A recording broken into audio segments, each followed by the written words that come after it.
Please be advised, this podcast contains graphic audio and themes that may not be appropriate for all listeners. That night, 64-year-old Ileana Monteagudo was at home asleep in Unit 611, 5 floors directly above the Near family in Unit 111, 2 stories up and 1 unit closer to the ocean than the Strattons in 410. All 3 units were in the long wing of the L-shaped building, the wing that collapsed. Someone woke me up. I didn't wake up on my own. I feel like I opened my eyes. I feel like it was a supernatural force because it wasn't natural. Natural would have been not to have felt anything and to have died like everyone else. Ileana had only been living in this apartment for about 6 months. She moved in December 2020. Just a few minutes before Cassie Stratton woke up and called her husband, Ileana woke up too. But it wasn't the shaking that roused her.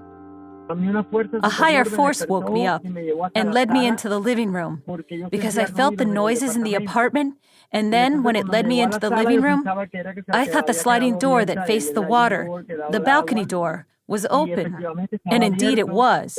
I tried to close it, and I couldn't. And it was that, obviously, the building had moved, and the door had come off the rails. She heard noises, the sound of the building shifting, and sounds from the garage below. The noises were like the building creaking. I heard in the distance the car alarms in the garage were going off. And I said, I wonder what happened.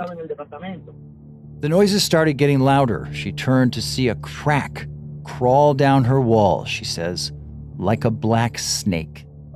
I felt a big rumble, and when I looked to my right, I saw that there was a crack from the ceiling down to the floor, along the wall, and that crack, as it grew, separated the wall in 2.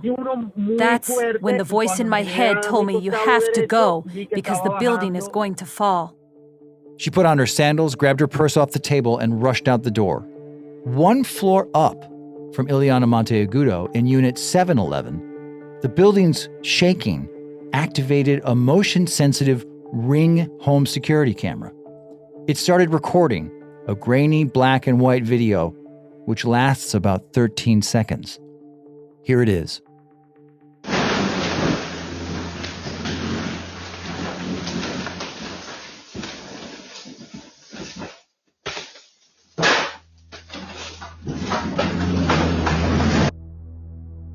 It looks like it's snowing or hailing inside the room. That sound is bits and pieces, chunks of the ceiling falling everywhere, bouncing around in front of the camera. The camera must have been sitting on a table or mounted somewhere near the sliding glass doors to the balcony, but the lens was pointed back into the room, and the video was uploading straight to the cloud. The apartment's empty. There's a couch, chairs, and some boxes, and one of them falls over when you hear that loud snapping sound. Then the room sort of leans to the left, toward Cassie Stratton's apartment, and for a second, you hear a groan, and then it's over. Here it is again.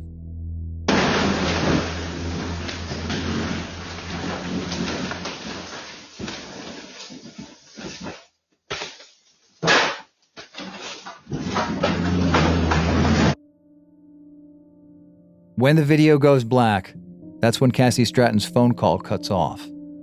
But remember, 1 floor directly below the Ring camera, while it was recording that 13 seconds, Ileana Monteagudo was already running from her apartment.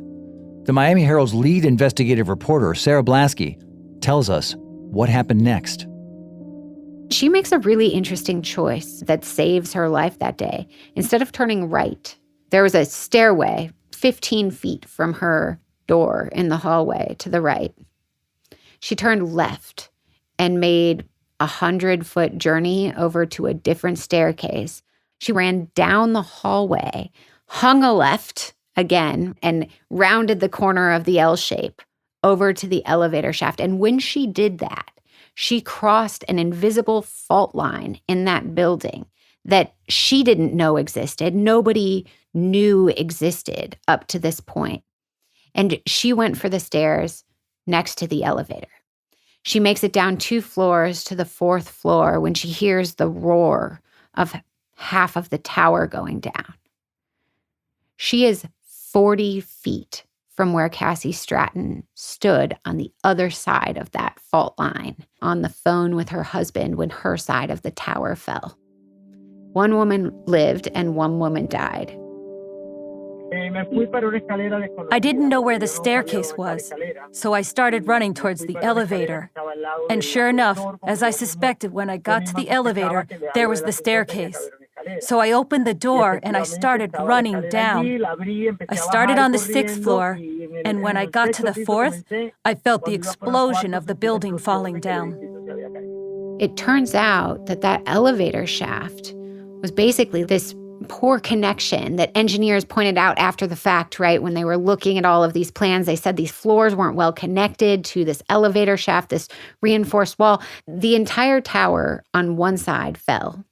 And although they couldn't have known it at the time, all of that traced back 40 years to the original design, the way these things were connected, the way that engineers and architects and contractors built this structure. Nobody knew. Ileana Monteagudo didn't know when she hung a left that she was going to cross this line. She didn't know it was there. She says she was guided by a higher power. And frankly, it's hard not to see it that way.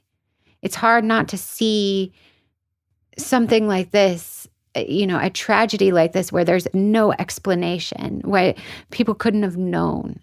It's hard not to understand why she sees it that way. And I think Sarah Neer and her family see it that way too. The few people that did make it really all kind of share this feeling that they were protected by some higher power.